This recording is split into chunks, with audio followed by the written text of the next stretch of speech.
So for question number one, what is the role of the calcium in synaptic neurotransmission? Essentially, the calcium is what triggers the neurotransmitters to be released in the synapse cleft through the use of snare proteins and which facilitate vesicle fusion and exocytosis. So I just want to bring some context.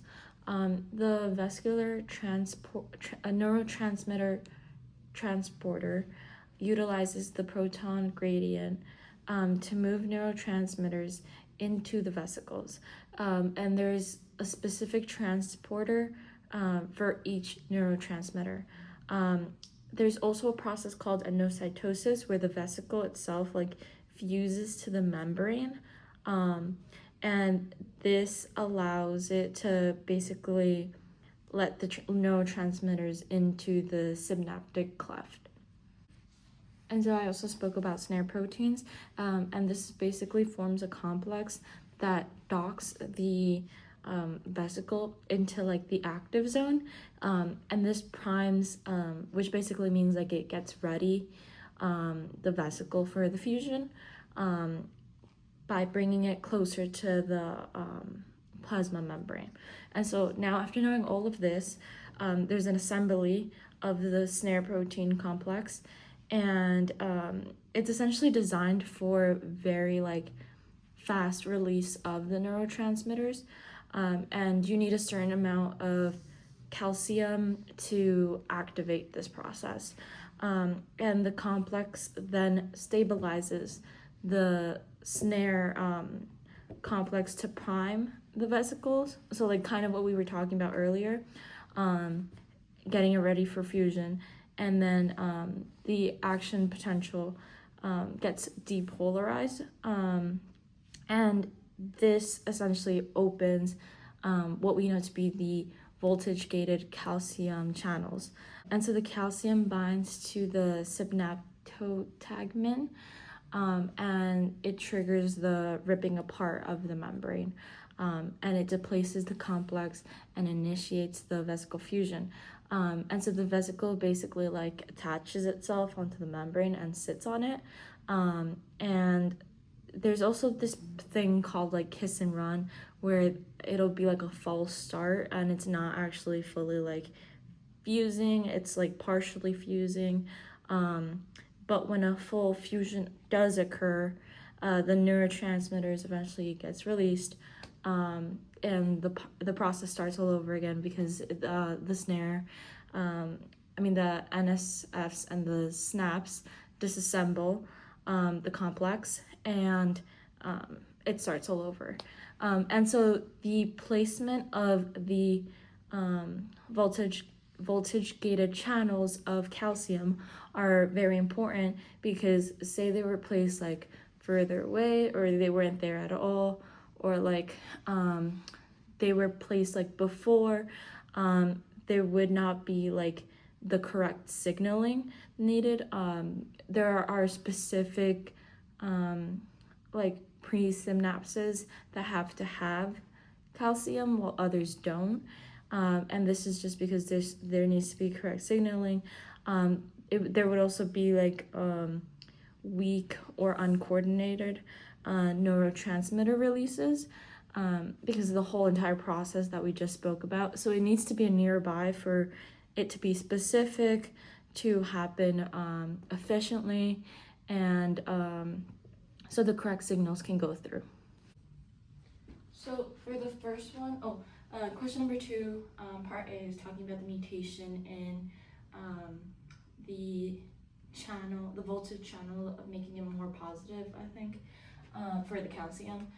And essentially I said that it would, so this is our regular, I said that it would become higher, and this is because when you open more positive voltage channels, the membrane opens up these channels, making it more depolarized eventually, and then also action potential can start sooner. So as you see here, like I made it start sooner in terms of like the peak, and then it's gone down, and yeah. And then the second one is talking about the Botox, and as we know, when you inject Botox into the muscle, it essentially creates like a freezing, and so when you look at the graph, I forgot to draw the original one for this one, but it would be more like this, and it would go down. But when you put in the Botox, it freezes this, so there is no chance for any like neurotransmitters to go through, because it like stops everything, and so it would just like stay linear at 0. And now here C is the bite from a black widow spider, and so here we have the original one, and then here's the black widow spider.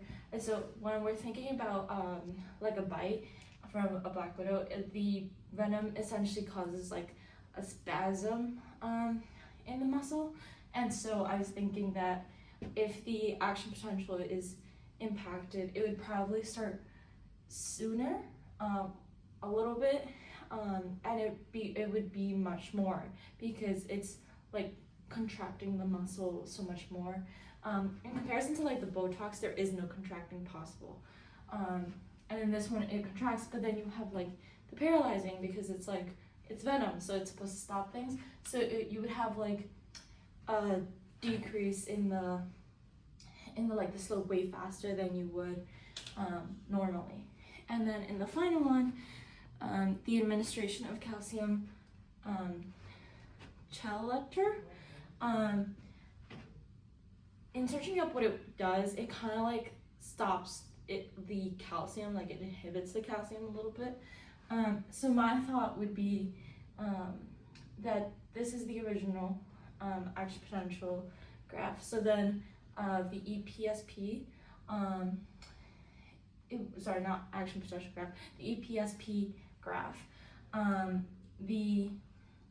it would be smaller, because it wouldn't allow for like the calcium to do its job, and join in on the snare complex, for example, but not fully all the way, because I think it just like stops it a little bit, like it doesn't completely inhibit, so it would be a little bit smaller, and that's the result that you would see. Okay, so for the third one, we're gonna be talking about the quantital nature of and why it's like important, and then eventually the evidence behind why EPPS is the MEEPS, also known as the minis, so I'm going to be referring them as minis so we don't get them confused.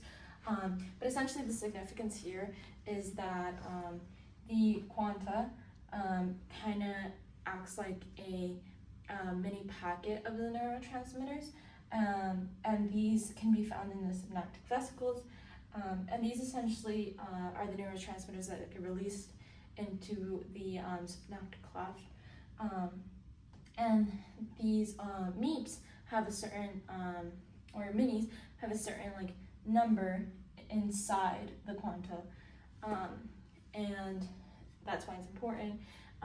And the evidence that we have is, so in drawing out the minis, right, not drawn to scale, we see like, we have like singlets, we have doublets, and then triplets, whatever. But essentially, when we have a signal, we can't really see the minis because they disappear. But it is also important to know that the